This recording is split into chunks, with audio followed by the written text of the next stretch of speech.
Part 2. Wilbur was frantic. Charlotte's babies were disappearing at a great rate.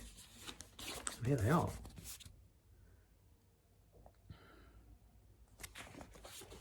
Come back, children, he cried.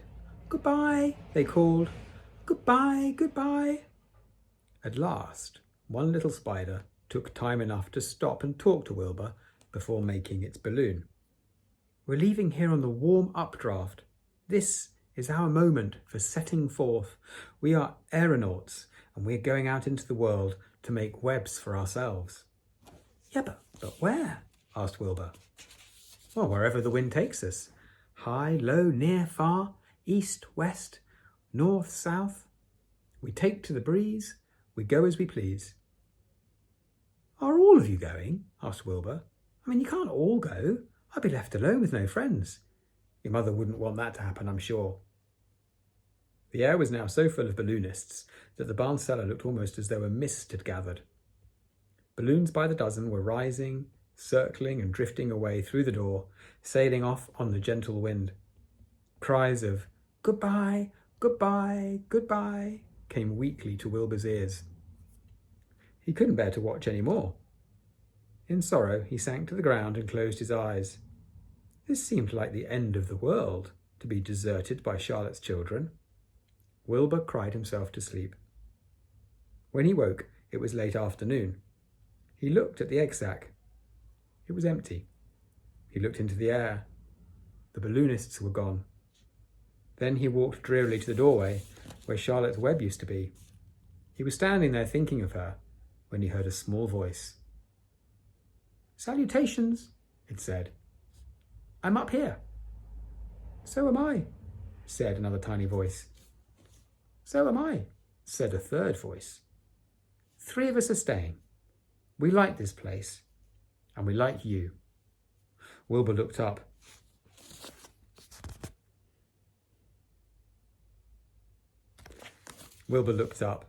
At the top of the doorway, 3 small webs were being constructed.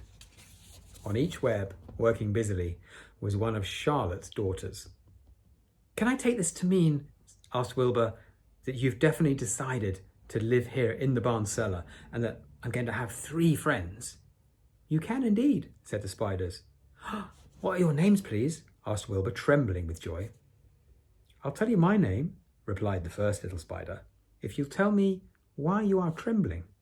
"I'm trembling with joy," said Wilbur. "Then my name is Joy," said the first spider. "What was my mother's middle initial?" asked the second spider.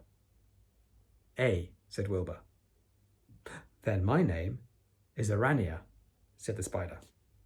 "How about me?" asked the third spider. "Will you just pick out a nice, sensible name for me? Something not too long, not too fancy, and not too dumb." Wilbur thought hard. "Nellie?" he suggested. "Yeah, fine. I like that very much," said the third spider. "You may call me Nellie." She daintily fastened her orb line to the next spoke of the web. Wilbur's heart brimmed with happiness. He felt that he should make a short speech on this very important occasion. "Joy, Arania, Nellie," he began. "Welcome to the barn cellar. You have chosen a hallowed doorway from which to string your webs. I think it's only fair to tell you that I was devoted to your mother.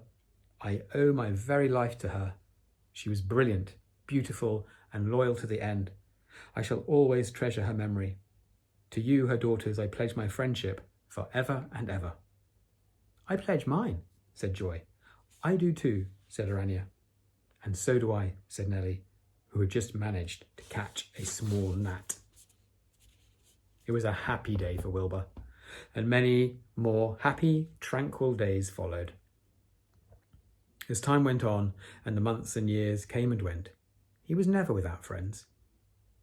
Fern did not come regularly to the barn anymore. She was growing up and was careful to avoid childish things like sitting on a milk stool near a pig pen. But Charlotte's children and grandchildren and great-grandchildren, year after year, lived in the doorway. Each spring there were new little spiders hatching out to take the place of the old. Most of them sailed away on their balloons, but always 2 or 3 stayed and set up housekeeping in the doorway. Mr. Zuckerman took fine care of Wilbur all the rest of his days, and the pig was often visited by friends and admirers, for nobody ever forgot the year of his triumph and the miracle of the web. Life in the barn was very good, night and day, winter and summer, spring and autumn, dull days and bright days. It was the best place to be, thought Wilbur, this warm, delicious cellar with the garrulous geese, the changing seasons, the heat of the sun, the passage of swallows, the nearness of rats, the sameness of sheep, the love of spiders, the smell of manure, and the glory of everything.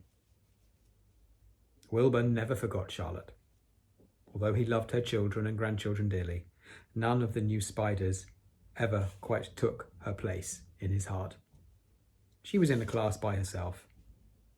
It's not often that someone comes along who is a true friend and a good writer.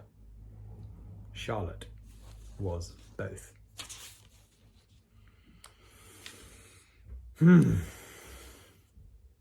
What a beautiful book. I'd like to know what you thought of it. So I'm gonna, I'll put this on, I'll put the last two sessions on Seesaw, and then perhaps you'd like to share your thoughts about it. I loved it. I think the descriptions of life on the farm and the natural world, I think, are just beautiful. I think E.B. White writes like a poet. The description of the seasons are just beautiful, and then of course the story itself. Charlotte is a wonderful character, isn't she? I think, we should all strive to be like Charlotte, and it's about being a good friend, and it's also, it's about not sort of expecting, it's about doing. It does sort of chime with this week, doesn't it? This week we're talking about kindness, and I think the most important thing about being kind is being kind, but not necessarily expecting something in return. You just be kind because it feels good to be kind. That's enough. And I think, for Charlotte, she saves Wilbur's life, and yet nobody really knows that. Everyone thinks, Mrs. Zuckerman points out the fact that it's a very special spider at the beginning that has actually written this. It's not the pig, it's the spider that's amazing. No one else seems to realize that. And she does die on her own. However, she knows that she had a lovely friend in Wilbur, and she can die knowing that, she lived a good life. And I think that's an important lesson, isn't it? That's what I take from this, that we need to try and be kind without expecting anything in return. Just be kind anyway. Let me know what you thought. All right, boys and girls, we will start our new book tomorrow. All right. See you soon. Bye-bye.